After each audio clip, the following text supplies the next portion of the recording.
बोल सियापति रामचंद्र भगवान की जय।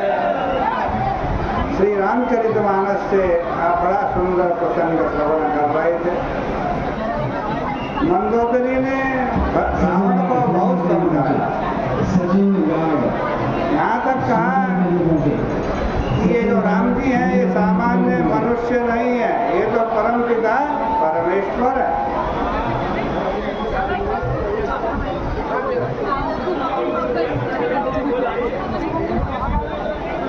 किंतु मंदोदरी का सारा उपदेश रावण की कुतार्किक बुद्धि के समक्ष व्यर्थ सिद्ध हुआ।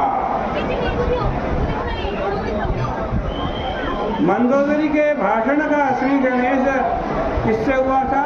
आप सुन रहे हो, सजल नेत्र, सजल नयन, आंखों में आंसू भरकर रोते हुए मंदोदरी रावण को समझाती है। और यहाँ रावण के वाक्य का श्री गणेश कैसे हुआ? मंदोदरी तो रोते हुए समझा रही है और रावण ने जब बोलना शुरू किया तो क्या किया कि विहसा नारी वचन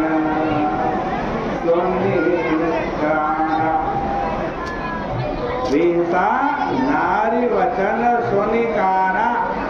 रावण जोर से हंसा। मंदोदरी के आंसुओं का उत्तर रावण अपने व्यंग्य और विनोद से देना चाहता है। अपनी पट्ट महिषी की आंखों में आंसू भी जिसे प्रभावित नहीं कर पाता, उसकी दृष्टि में फिर दूसरों की आंसुओं की क्या कीमत हो सकती है। मंदोदरी के सारे भाषण को रावण मोहग्रस्तता का परिणाम मानता है। ये मानता है कि मोहग्रस्त हो गई है मंदोदरी। इससे बढ़कर रावण के विचारों की और विद्रुपता नहीं हो सकती, पर स्वयं मोह का घनीभूत रावण है। रावण को रामायण में मोह बतलाया है। किंतु मंदोदरी के तात्विक ज्ञान को मोह के रूप में देखना ये अद्भुत विरोधाभास है। जो वाक्य उसने मंदोदरी के विषय में कहे, स्वयं उसकी समीक्षा के लिए इससे अधिक उपयुक्त कोई और वाक्य हो ही नहीं सकता। मंदोदरी से वार्तालाप करते हुए रावण ने विभीषण शैली का प्रयोग किया। प्रारंभ में वह मंदोदरी की आलोचना करता हुआ प्रतीत होता, परंतु निंदा करते करते अचानक वो मंदोदरी की सराहना भी करने लगता। यहाँ रावण स्वयं को एक सफल अभिनेता के रूप में प्रस्तुत करता। आगे चलकर वो मंदोदरी के वाक्यों के लिए गूढ़ शब्द का प्रयोग करता। क्या कहता था? विहसी नारी वचन सुनिकाना, अहो मोह महिमा बलवाना।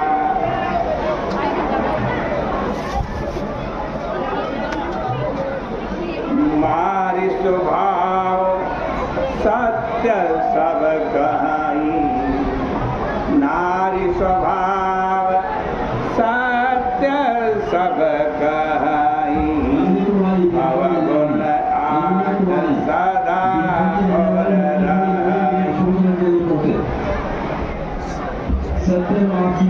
भय अविवेक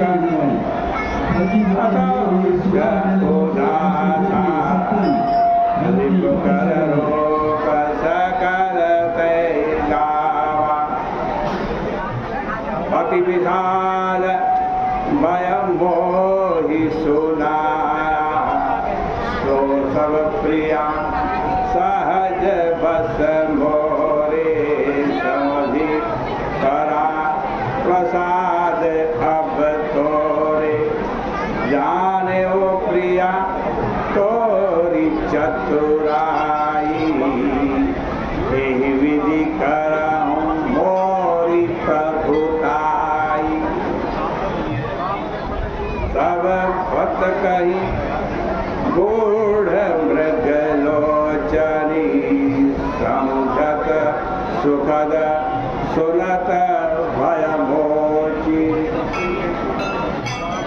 अपने सफल अभिनय के द्वारा रावण यह सिद्ध करने का प्रयास कर रहा था कि तुम्हारी बात कही इतनी गूढ़ है कि मुझ जैसा महापंडित भी प्रारंभ में उसे नहीं समझ पाए।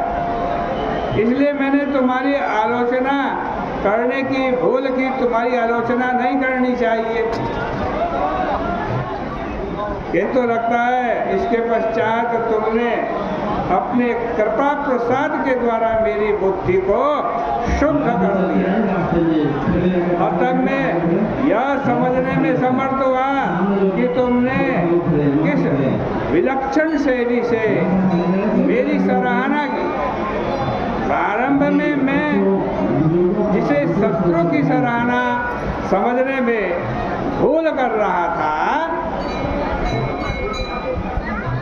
अब पता चला वो शत्रु की सराहना नहीं कर रही है तुम तो मेरी ही सराहना कर रहे हो।